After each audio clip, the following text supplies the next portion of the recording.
we grew the company to about 22 million, very heavy business in Babies R Us. If you remember Babies R Us, get this. I was sitting next to him and Bugs Bunny came on the plate. It was a rabbit, like a full rabbit for lunch. And I'm like, this is so weird to me. And she turned to me and gave me a bunch of her opinion. No data, no nothing. And I said, I'm done talking to you. I'm going to go talk to the consumer. So super easy and super simple. Like, okay, you have something that you're selling. It's like you show the revenue. Doesn't matter what is the profit. It's potential, blah, blah, blah. Let's buy it. Let's sell it. To be blunt, Izabella, and I think you'd agree with me, there's two classes of why I own an Amazon business. Past several years, hey, sell your company. It's a good time to sell, et cetera, et cetera. But guess what? It's not a good time to sell. So hear the honesty in that. Now I have email list. Okay, so email list is great, but it is not the community. More SKUs, of course, but it's not just more SKUs for more revenue. It's more SKUs to build out the brand. When you really kind of dig in and you really, it may not be 60 million, but that is life-changing type of cash.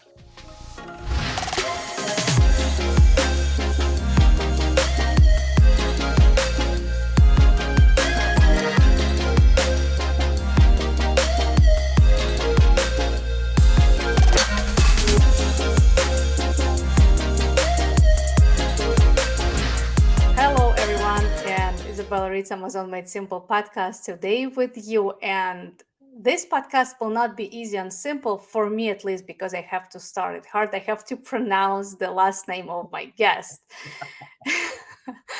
So, and I already said that I probably is going to mess up, and I was literally rehearsing for a while today, like maybe 10 minutes. So welcome, Chris Shipferling, right? Nailed it. Congratulations. Almost Yes. Yes. Yeah. Very good. Instead of doing this whole intro, I was taking my challenge. And Chris, welcome to the podcast. And today we're going to talk about you and what you do. But prior to that, I want to say something. I've been to so many events, and first time I met Chris, it was at Prosper Skyloft's party with Rich Galstein. That's right. Back to this day, I didn't know who he is. And when I get into the suites, I'm like, oh, this guy is not approachable. I cannot talk to him, but thanks him, I got there to the party. So I was able to party. I wasn't able to talk to him. That's right. So anyway, welcome. And I'm happy that you are here, that we're finally connecting and talking about some serious stuff, which is finance and business and merging and acquisitions and digital omnichannels and all this yada yada yada. We probably will not be able to cover everything at the same time.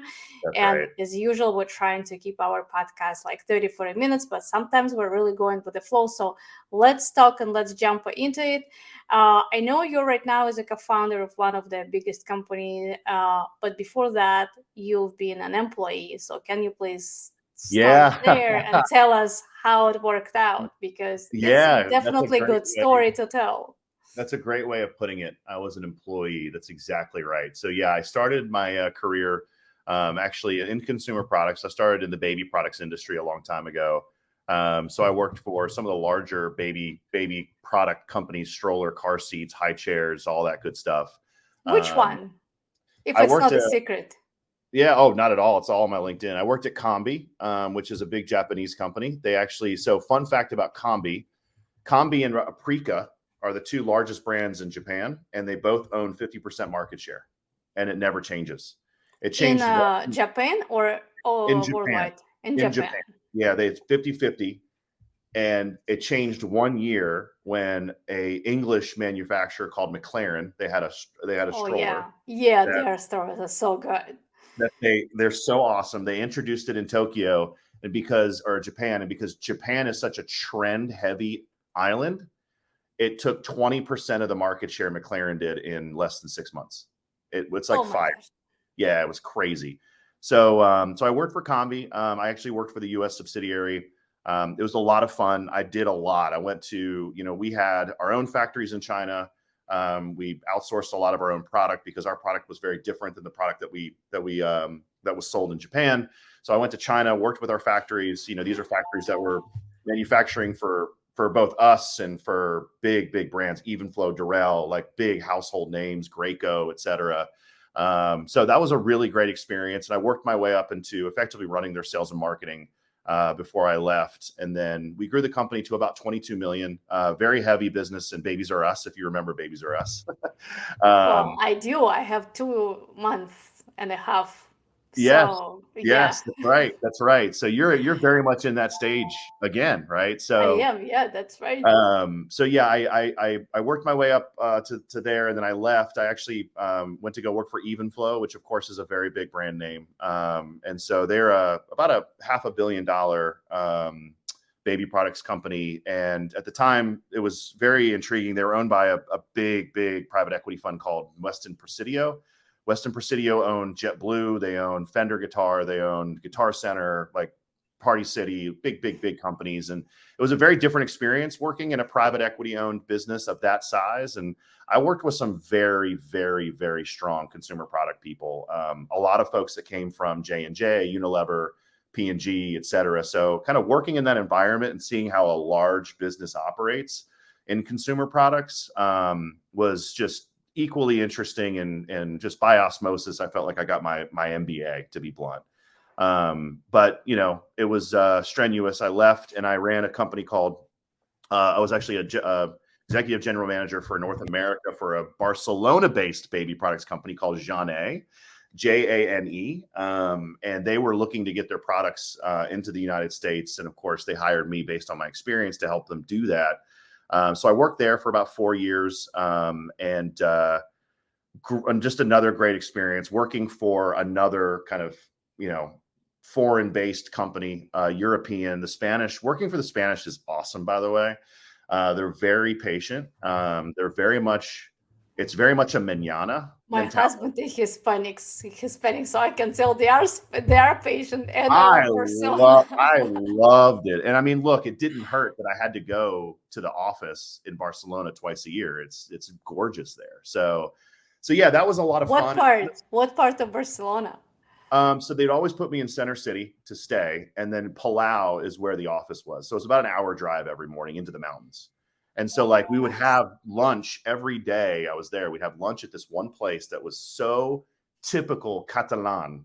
Like one of the guys, he was one of the operations directors. I'll never forget this. I was sitting next to him and Bugs Bunny came on the plate. It was a rabbit, like a full rabbit for lunch. And I'm like, this is so weird to me. It was so odd. So anyways, lots of experience in baby products. I jumped off and I did the switch from W-2 over into my own consulting practice back in 2016, 17.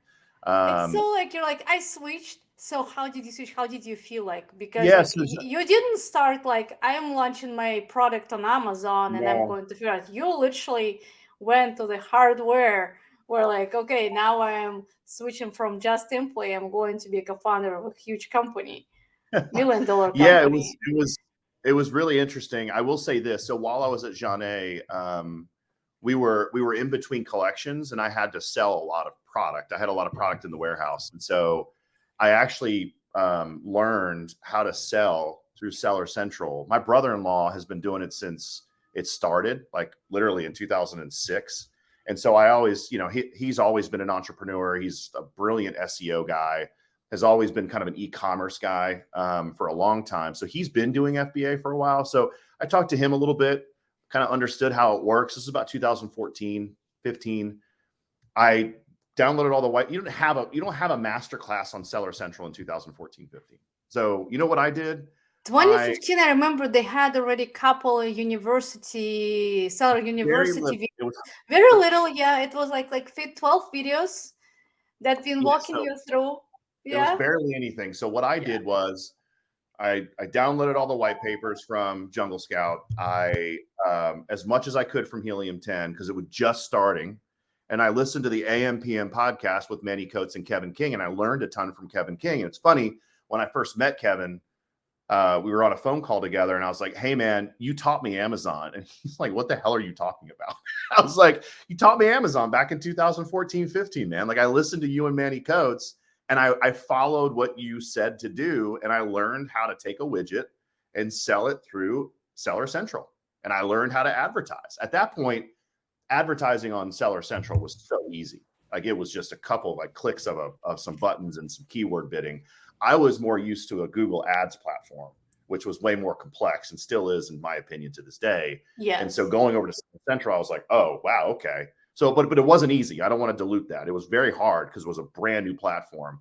I learned listing optimization, like why keywords matter and the keywords research and what matters most. You know, the A9 search engine loves to look at the title and then your bullet points and your carousel of photos. And I came from a merchandising mindset. So I was like, okay, well, this PDP and, you know, merchandising, it makes sense because I'm so used to merchandising product inside of a store, like packaging and the way you message and what's the first thing a consumer is going to see and blah, blah, blah. So anyways, I then took the plunge. Jeanne at the time wanted to focus in on what they called their organic markets, which was Spain, France, UK, and Italy. And they said, hey, we're not going to focus on North America. So I developed, in the 17 years that I was in baby products, I developed a ton of relationships with a lot of owners of the companies, probably of companies that you use, you know, Nuna and UPPAbaby and Kleck, and I could go down the list. And I knew these people very, very well. And so I started my own consulting firm, helping them formulate digital strategy because most of them are antiquated. Most of them are, I got to sell to a specialty store. It's all about wholesale. UPPAbaby was like, God bless them, they're now out of business. But UPPAbaby was like the thing because Babies R Us was going out.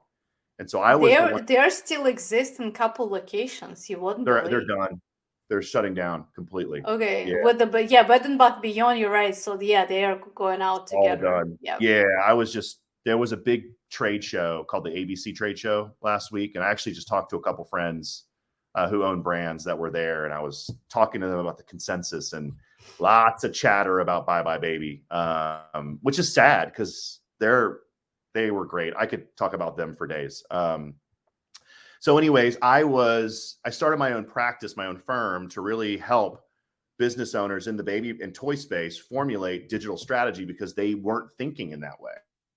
You know, they weren't thinking about email marketing and retention and, you know, Google ads and Facebook and Instagram and how do I drive the conversation with the consumer? And to me, my aha moment was when I was actually at UPPAbaby meeting with the buyer. And I was telling her about our new products that were coming out. This was before I learned Amazon. And she turned to me and gave me a bunch of her opinion. No data, no nothing. And I said, I'm done talking to you. I'm going to go talk to the consumer. So anyways, okay. Yes, I went, talked to the consumer, started my own thing, and started helping brands.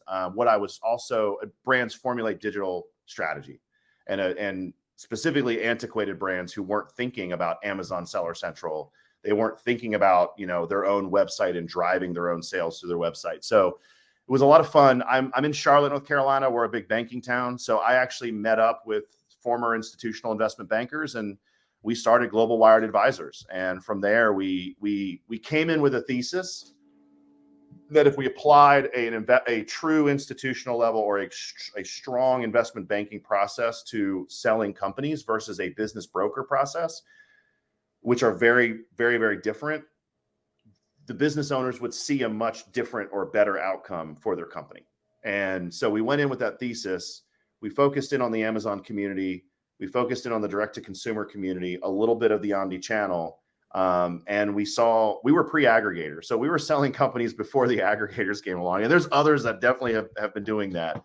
But we were pre-aggregator. And then we saw the run up. I mean, because of our specifically my partners at the time, because of their backgrounds in institutional investment banking, a lot of the aggregators called us wanting our advice. We're about to get into this. We're about to raise funds. What do you think? And it was a lot of venture debt, and we gave them our honest opinion. We were like, look, this is venture debt, and you think you can consolidate a lot of these brands and wrap them, you know, pay less and then sell them for more. But we already started to see the future because we know how aggregating markets work. You know, your husband loves finance. Nothing's new under the sun in finance.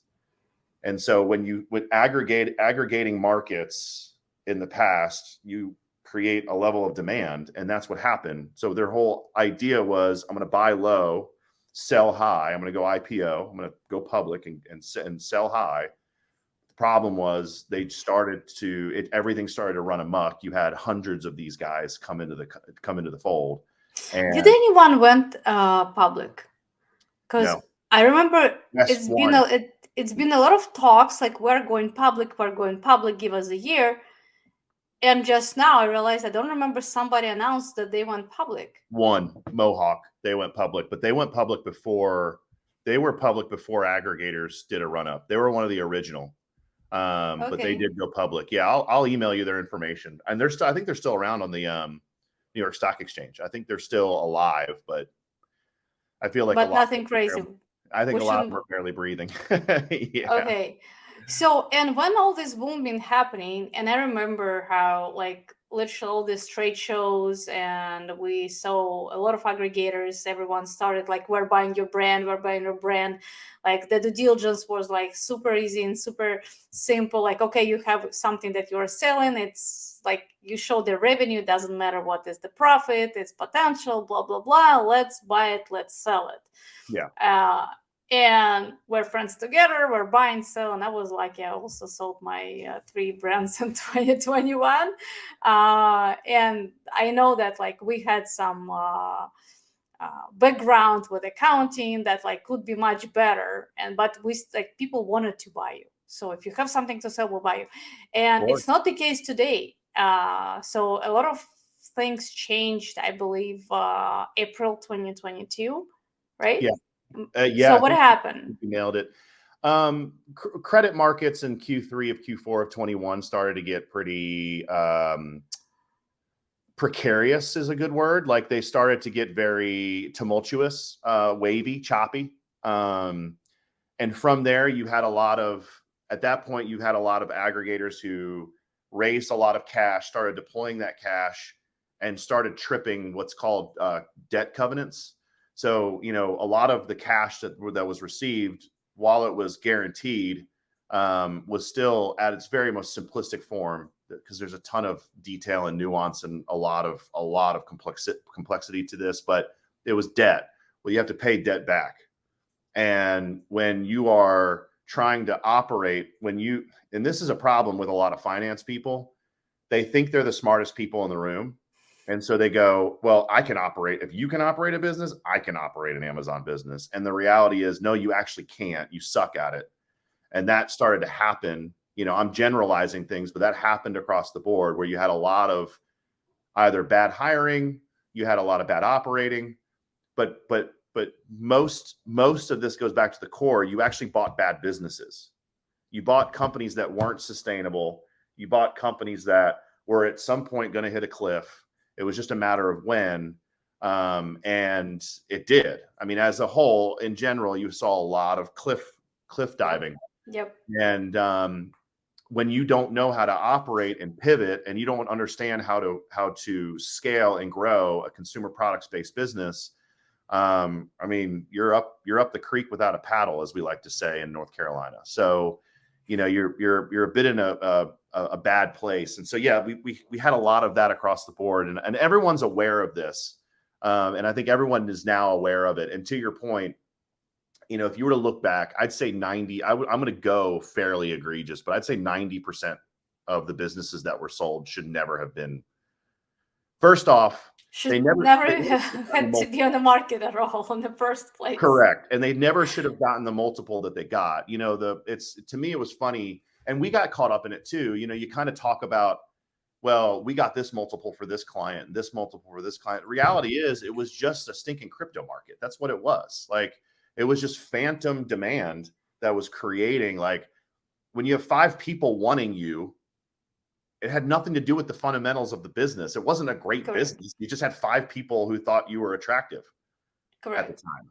And now, and it's a very good point. It's a very good point, because sometimes you're creating demand because you create, like, the economy situation trend is creating the bubble.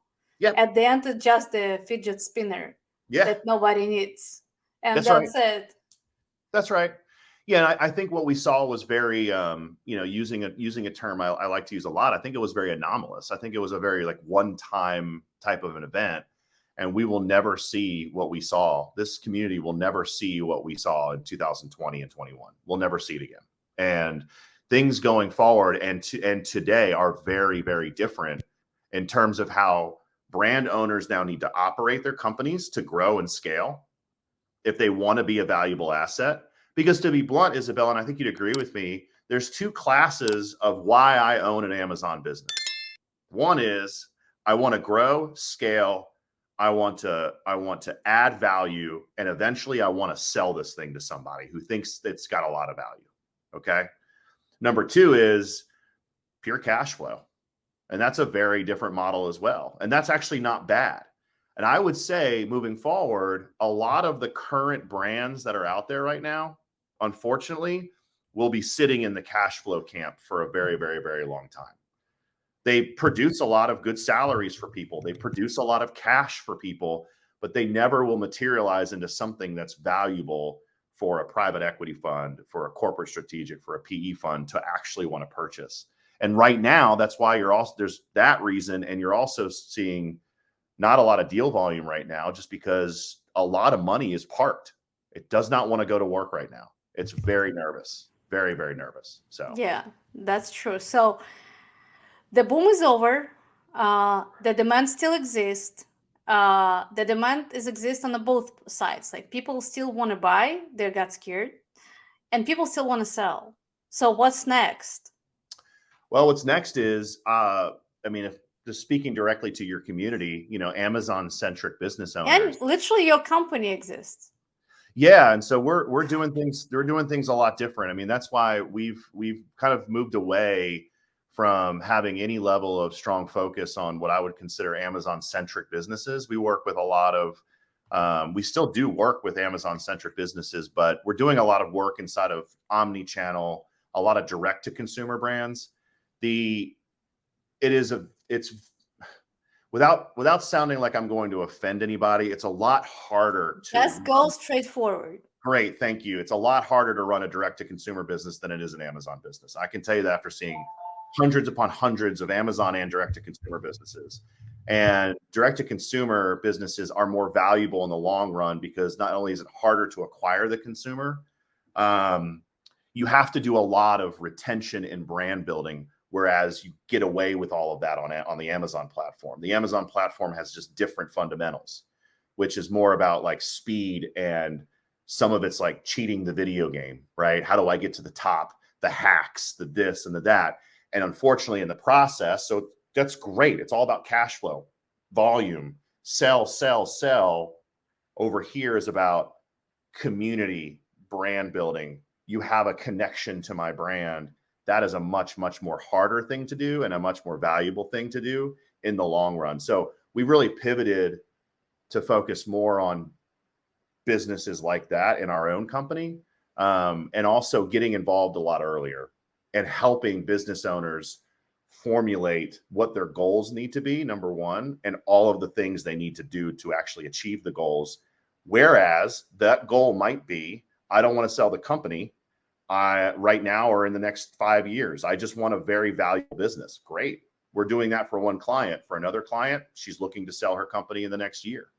And that's the right move. Like, it's probably odd to hear it from somebody like myself, who's been preaching so much over the past several years. Hey, sell your company. It's a good time to sell, et cetera, et cetera. But guess what? It's not a good time to sell. So hear the honesty in that. It's deal volume is way down. Put your head down, focus on your own company, and focus on trying to become a much more valuable asset for the future.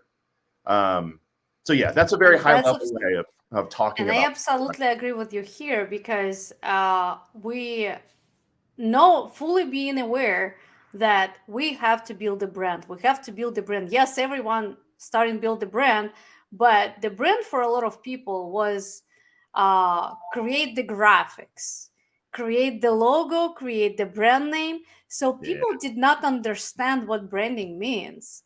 Yeah. And like when people are talking about you, when you have a community. So right now, generally speaking, we attached the branding to have a community. Yeah. And then people started misunderstanding again. So now I have email list. Okay, so email list is great, but it is not the community.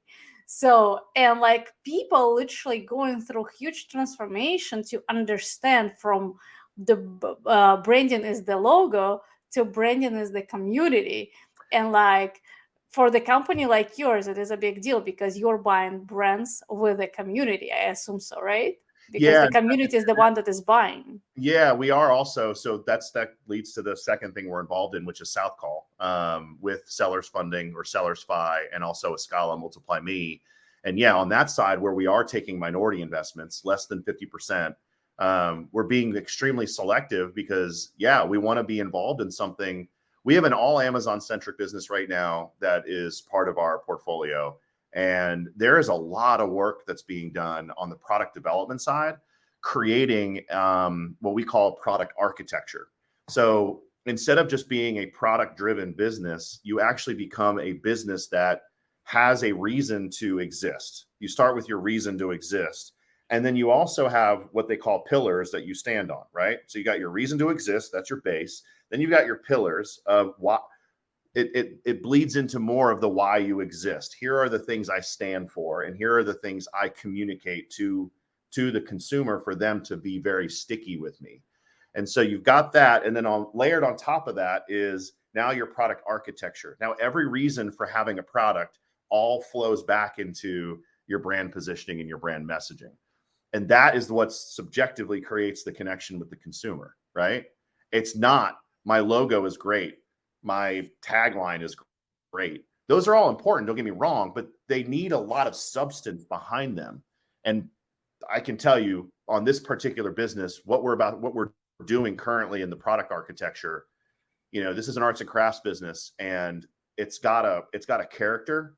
Well, the owner of the company is just brilliant. She's absolutely brilliant when it comes to creativity. We're actually building out a full land now, almost like a Sesame Street, where you've got not one character, but the character actually has friends, and all the different friends represent an empowerment for a girl to really connect with.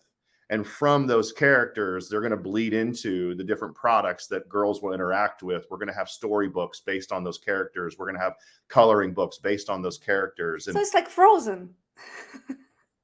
basically, yes, it's the same essence. And every Disney story, if you look, when you look at Wizard of Oz, and we did a whole study on all this, just creating lands. You look at Sesame Street, you look at Narnia, they always have the castle and the main character, and then they all have the different lands that represent something in terms of the entire land. So anyways, getting into the weeds with that, but you see my point. That is a 95%, not 100% Amazon business. I mean, all of their sales come from Amazon, but there's a ton of work that's being done to drive a lot of value for that brand to make it a much bigger asset and a more strategic brand to the consumer. So yes, we are looking and being very selective in terms of what we invest in, because we do want to make a lot of impact to then eventually have, a much better sale of the company in about 2 years. That's on the South Call side of things. On the GW partner side of things, it's very similar, but we're getting involved with business owners who really are looking for that strategic advisory, as I said earlier. And we've got one company that when we came to them, they were roughly about a $9 million business. They're growing this year to about 20. They're in beauty, all direct to consumer, very little Amazon. We're helping them get into retail. We're helping them develop a much stronger supply chain. We're strengthening a lot of their branding, a lot of their positioning, et cetera. So we're involved very early, and she has an exit in mind for mid-year next year, but we got involved last summer. So we'll have been involved in the company for 2 years as strategic advisors, really molding and shaping the business towards a much more valuable exit, much more valuable exit. So that's where brand owners need to be thinking right now is, how can I really just dig in and operate this thing in a much different manner? So from your perspective, how many, I wanted to say SKUs, the business supposed to have to become a brand, to start talking about, I'm a brand? It doesn't matter. It really doesn't. I mean, let's talk baby products for a moment. Do you know Doona? Doona? Oh my gosh, it's such a lifesaver. Like we've been. How many SKUs? Okay, how many? You're connected to that brand. How many SKUs do they have? I think they have 2 or 3. One? No, hold on. But they have additions. Yeah, they have additions such as like base and then another base. Yeah, one. Yeah, One you're core, right. one core product put them on the map. And Yeah, so it doesn't really matter. It's the connection. They solved a problem. And now you as a mother have a very strong connection to it because it does solve a problem for you. It allows you to easily transport your child from the car to a stroller without having to take them out, and put them into a stroller. This is very convenient. Traveling is very convenient. You travel a ton. So you have a connection with that brand. And oh, by the way, they do a lot of things. They're not just like another Chinese factory brand. Like they do a ton of correct. things to make you feel very comfortable utilizing and using their product. That's the connection. That is a brand. And so it Yeah. doesn't really matter. P&G, Tide, Dove. I mean, they have hundreds, thousands of SKUs. Yeah, But but they Dove, started like one brand, yeah, like Dove soap and Tide detergent. So but they make stuff. They make stuff from a brand position. yeah, That's where everything flows from. So in the Amazon community, and it's no fault to an Amazon business owner, but what happens typically is I'm just going to launch a bunch of product. I'm going to throw it against the wall like spaghetti. What sticks becomes my SKUs. What doesn't, I rationalize out, and I continue to do that cycle over and over and over again. Whereas brands are much more methodical about what they have produced, what they're thinking about producing. Their product roadmap is much more strategic. It's thoughtful. It goes back to some level of pillar, positioning, statement, messaging, etc. So, anyways, that's my answer. That's my answer when it comes to SKU count. It doesn't really matter as long as you got that connection from the brand perspective. yeah, and Duna was absolutely amazing comparison because you even like touch my soul right now. It's a lot of other souls. Yeah, it's a lifesaver for sure. Yeah, we literally been driving another car that we don't have using for Duna, and my husband was like, "Damn, where is Duna?" Like, and it's like when you have to put your child inside of the car seat and like do a lot of all these operations to like start Yeah, moving from the car, or it's just one click there, one click back, and yeah. which is like interesting part. I don't know why they didn't produce like for the next level because it's up to 6 months. And what I I can tell see you why. around, huh? I can tell you why. It's Yeah, it's about $2 million to produce the convertible car seat. Like to yeah, actually probably. invest inside of, like to invest in, because we did a lot of it at Evenflow. As you know, at Evenflow we had everything from infant seat to convertible seat Yeah, to I the have even booster seat. flown in a second car, and this is the one that is 360. And when Yes. I'm looking at this because I'm like, no, for my baby, I will have the best stuff. And I was thinking about 360, but then I'm like, damn, it's not doing this, so I cannot do anything with this 360. They don't have even the handle, Yeah, and no. When you now get up I'm to that like, convertible level, it's very different. Yeah, because yeah, you're expecting not to use the infant seat inside of the stroller anymore. So, yeah, but I mean, and look how passionate you are now about this brand. Like you have a yeah, connection to it. I mean, that's that's true brand building, and that's and great. and and that's when you know you've got something, when you've got raving fans who want to go off and talk about what it is that you're up to and what it is that you're doing.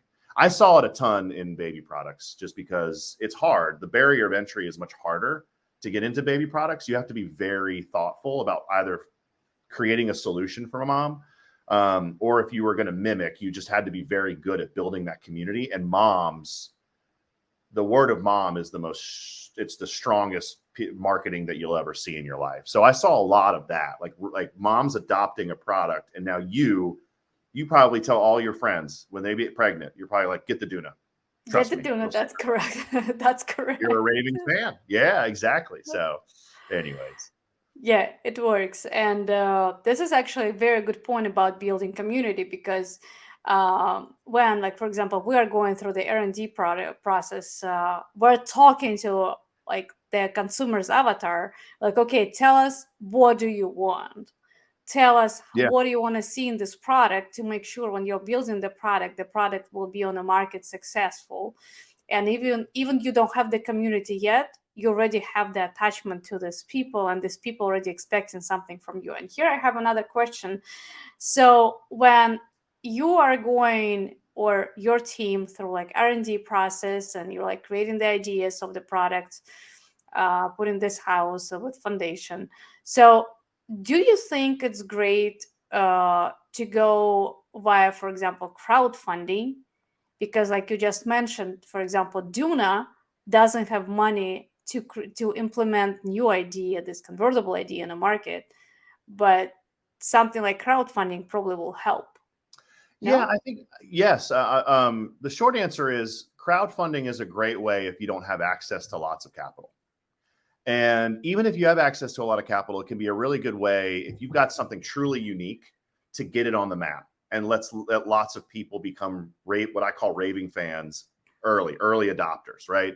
Adam Runquist, he is a advisor for Southcall, and he has just developed a very, very cool balance bike that folds, and very few balance bikes actually fold, and it makes it, easy to store. Very good industrial design to it, so it looks really sleek, looks really nice. He's got access to lots of different capital, but because he's got such a cool, unique idea, he went the crowdfunding route because it allows you to really have that level of awareness before you launch. So I think it really is just dependent on the product that you're launching for sure, but it also depends on your access to capital.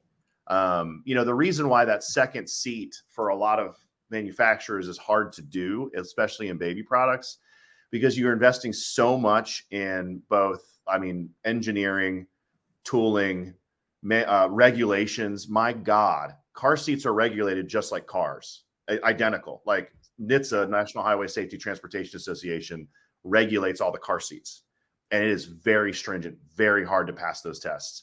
So it costs a lot of money, and if you fail, that's a lot of cash you're about to fail with. So that's why a lot of folks are hesitant to do it. But I think it really just depends on how unique is your product for crowdfunding, and also what is your true access to capital. So that's my kind of shorter, abridged answer. Well, thank you for the answer. So when we're talking about Southcall, you guys accelerating the brands, and you said like, okay, one SKU is enough if this SKU is like Duna, right? Yeah. So how the SKU supposed to look like, to make sure when Chris will look at it, he'll say, oh, I can accelerate it. I can make it happen. Yeah. I can make sure you will be a big brand in a year, and then Yeah. 3 will be able to exit you. It's like, how does this ASIN look like? Yeah. I'll ASIN, try and, SKU. You yeah, can say, where is the brain at? yeah, I'll make this, I'll try and dumb it down, the answer, to make it as simple as possible.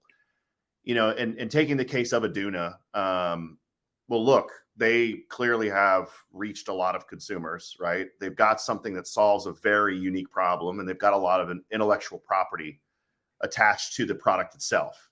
So there's a lot of protection in terms of how much more scale can they get. Now, they have gone into other categories. They actually have what's called a trike, where it's like the handle on the back of the bike, like a tricycle.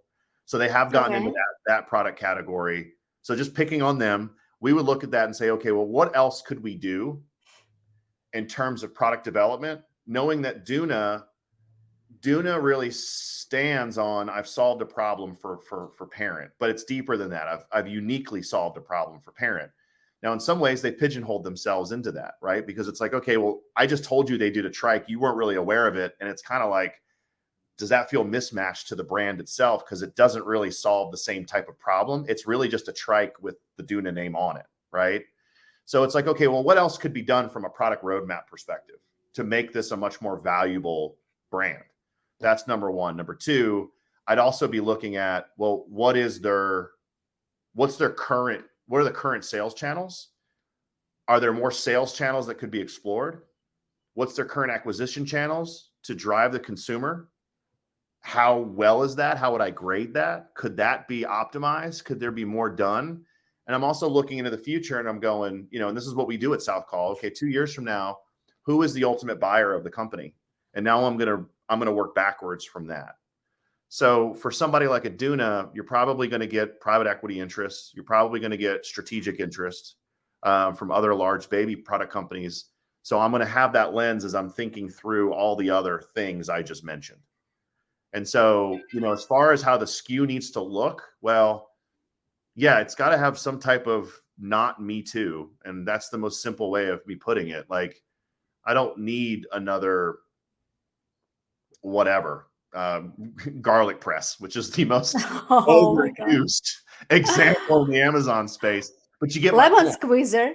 Yeah, a lemon squeezer, garlic press. Like, I don't need another one of those. I need something that you can really turn into a connection with the brand. Like, you can really get some raving fans, and gosh, that's just, it when you see it too. I know it's hard to articulate. You look at a product and you just know, like, okay, this either solves a problem or this speaks to the consumer in a way that, wow, okay, they're really sold out to this brand. Like, you've done a great job of making yourself very sticky. Yeah. So there's a lot of elements involved, but in this most simplistic form, like, yeah, I mean, my default for sure is, does this solve a problem? Because that's every great product, right? And when you're accelerating the brand, are you going through mostly brand recognition, or you are building the route of brand recognition / a lot of sales, and to create the spike of sales and then transport it into like stability of sales? Yeah, we do a lot of, for our diligence, we do a lot of, okay, we're about to inject capital. So where does this capital need to go to hit our goals to hit the goals that we've outlined for the next 2 years? And every goal is different. And use of funds is different from company to company to company. We just closed our second deal this week. It's all direct to consumer. We'll never be on Amazon. Very unique business. Very cool niche that they've carved out. They need money to go directly to their operations. That's where their efficiencies are going to really shine. Their acquisition strategy is pretty good. Like, their categories, pretty good. Their supply chain, like suppliers, good. They really just need money to optimize the actual logistics, like 3PL. Like, get somebody in there that can really accelerate and create tons of efficiencies within that. So that's what we're going to do. That we're going to inject, a decent amount of almost 7 figures, and it's all going to go practically to, some of it's going to go towards a already working acquisition strategy for the consumer. And then a lot of it's going to go towards creating more efficiencies inside of the operation. So it just depends on the company. That's my answer. So, like, yes, for instance, the all Amazon business, that needs an increase in sales, but it's going to come through building out better product roadmap, stronger SKU sets, more SKUs, of course, but it's not just more SKUs for more revenue. It's more SKUs to build out the brand. And yes, we need more sales in that company for sure. Yeah. So you will help with money, and you will help with the roadmap of development, and like create more awareness and make it work.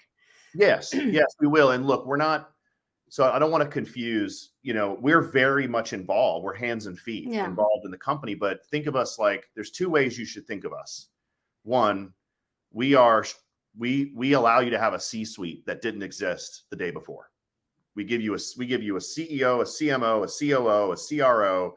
We because of all the C's, we just jump in and we give you tons of strategic advisory, and we work alongside you where you felt like you didn't have support before.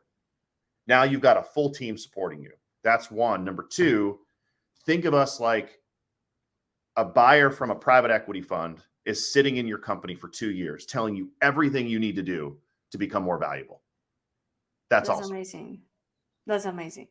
Yeah. So that's the two things we do in South Call, but we also inject money, which is going to get put to use immediately for all the things the brand owner wanted to do and all the things we are going to affect and say, here's what needs to be done in order to be a much more valuable business. So yeah, I think it's where it kind of meets the market where it's at right now, right? Like, look, don't sell your company, or go try. I'm telling you my opinion. But if you Yeah. want to try, by all means, go try. However, I think the smartest route for business owners right now, if they're still seeing some level of growth in their business and they know they've caught something valuable, I think South Call is a very good option if they're looking for strategic resource and strategic capital, for sure. I love it. I don't like to talk on my podcast about like businesses, like what do you actually do to like with the purpose to promote it? Because I hate to create the podcast with the purpose of promotion. I like to do the podcast talking about people and like Me what they too. do and how they grew and like all this stuff. However, the approach you guys chose is like so unique and so different and so interesting that Yeah. I would love to chat more. So let's Let's talk. create another one. Or Yeah. like, yeah, or let's talk, or like let's create another one because we're like already it's almost 50 minutes, and I'm sure not a lot of people got to this 50 minutes of the Probably not. podcast. You and I did. That's all that matters. Yes, that's correct. So I wanted to create another one, and Okay. guys, we will do another one Okay. just talking about um, the company, and we will be talking about how actually you're supposed to go about growing your business and what is the point of your growth where you're supposed to consider the south call without even like blinking, and the moment like you woke up you're like, okay, I'm stuck, I need to do something about my business, or I don't want to do it anymore, then probably you should go to south call and talk. And Yeah. we will cover all these moments, and just telling you, being in a business for a while, I probably would not do some sales in the past after this podcast, because like I'm like, yeah, probably we could grow that brand longer and make more money on it, because you have somebody that could be interested, you have somebody that will invest into your business and make it bigger and make you and themselves more money, of course. Yeah. Well, and that's the thing too. And of course, we'll talk more about this in another time. Yeah. And I definitely want to be conscious of the time as well. But Yeah. you know, we're not trying to invest in everybody either. We're not an aggregator. Like we're not just trying to like, oh well, we are Of selective course. for a reason. But I will say this: we're super helpful. So like anybody who has ever spoken to us, if we've said no to your business, we've taken you somewhere. We've given you something of our resources to help you try and get a bit further from where you are today. We do that in every single phone call that we have. Whereas we don't sit there and try and sell you. I hate that. Hate Of it, hate it, course. hate it, hate it. And it's not just hating it for the sake of hating it. I hate it because it's not helpful to anybody. So anyways, yes, we will talk more about this because I could talk for days. I really want to talk about it more, and it's really, really great conversation. And on top of it, we have a lot of listeners that want to start their business, that want to start e-commerce, and this is the genuine speaking. When you are just at the point where like I'm gonna launch the product, create the roadmap where like if I'm creating the product today, I can go to Chris in like 2 years from now, and this is what I'm supposed to do to be Yeah, there in 2 and to be there in another 2. yeah, So just that's right. treat your idea not like I want to launch with the purpose to feed my family. Treat your idea with the purpose in 2 years I want to be at the level of my brand Yeah. X to grow at the level Yeah, I Z. mean, look, that's where you create generational wealth. And I'll say this: there's somebody I just spoke to yesterday who was telling me about a mutual friend who sold their company in the baby product space 2 years ago, not to an aggregator, to a private equity fund, and did just that. Grew it, sure, the process fed the family, did all that kind of good stuff, but was really growing something valuable. She got to $30 million in sales and sold it for $60 million. Not That bad. that's a story. Now, there's plenty of failure behind successful Of stories. course. But the point I'm making is when you really kind of dig in and it may not be 60 million, but that is life-changing type of cash. Even if it's 10 million or 8 million or 5 million, I mean, this is, when you're growing something for value, real value, it's a much different path than growing something, to your point, product, profit, feed the fam. Product Yeah, promise. that's correct. Feed the fam. Well, sometimes you have to start with this feed the fam, but when Not you're terrible. launching, when you're launching, like just think like, will I be able to go with this product like through couple years? Because it really That's right. matters. And as we started the conversation in the very beginning, the branding matters with one SKU as well. Yes. So, and I'll say this, and this will be my last thing I say. If that's the cash flow route you want to go, that's not a problem. Not one size fits all. I think that's the other thing that we've got to get away from. Not one size fits all, and that's totally fine. But if you want to go this path, growing a brand, being valuable, having that big exit, okay, that's a much different path, and you've got to strap on the seatbelt, and it's going to be very hard and very different. So I'll end with that. Totally agree. Yeah, thank you for being here today. Guys, all links to follow Chris under this video or voice podcast, whatever you're listening and watching right now. I enjoyed so much, and I see you the second part for this podcast at sometime soon. And I believe I'll see you at the events that are coming up in June and at the end of the May. And Chris decided to leave me right now. Probably it's again some type of connection. I mean, bad connection on his end. However, guys, thank you for being here with us today. Izabella Ritz, Amazon Made Simple podcast. See you soon. Bye.